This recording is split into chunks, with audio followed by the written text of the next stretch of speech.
Tom, why are you so vastly successful in your life so far, do you think? Talent, motivation, ability,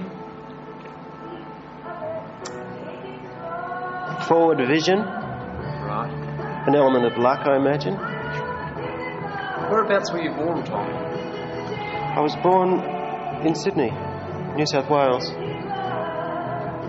Many successful people have been born in Sydney. I was one of them. Can you name a few others at all? Melbourne, Canberra. Famous people I'm talking about, sorry. I thought you meant cities. Famous people that were born in Sydney. In your era, of your such repute standing within the art community.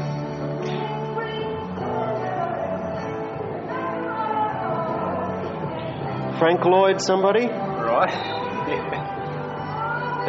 David, what's his name? Yeah. Alfredo does something. Oh, right. Yeah, right. Now, they came from a distinct group of people who were very much into representing life as it was, as it happened. Where did your art take its leaps and bounds? I didn't represent life. Well, as it happened, I didn't represent life. Right. What did you represent?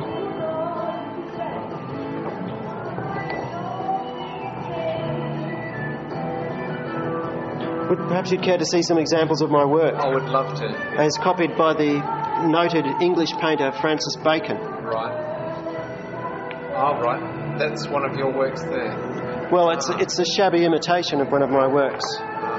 The influences... I can see the influences there, Tom. Very strong. Very strong.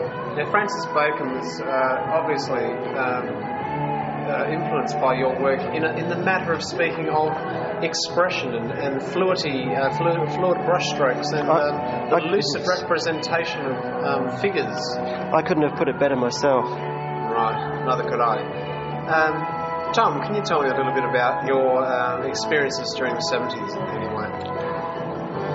Well, my experiences in the 70s began in the early 70s. Right. Now, having been born at an earlier date, I was on hand for the 70s the minute they began. I began at the very start of the 70s to experience them. So they were made primarily for your benefit? It was as though, when the 70s came, it was as though they had been made for me. Well, that was the view I took anyway. And I said to myself, this is a decade to get into. This is a decade to savour, to enjoy. And this, for me, will be a decade of achievement. And so it turned out to be. As you can see, the evidence is here before you. And yes, I can see that. I'd say that most of what I am today, I owe to the solid groundings, the solid sort of earthings I gave myself in the 70s.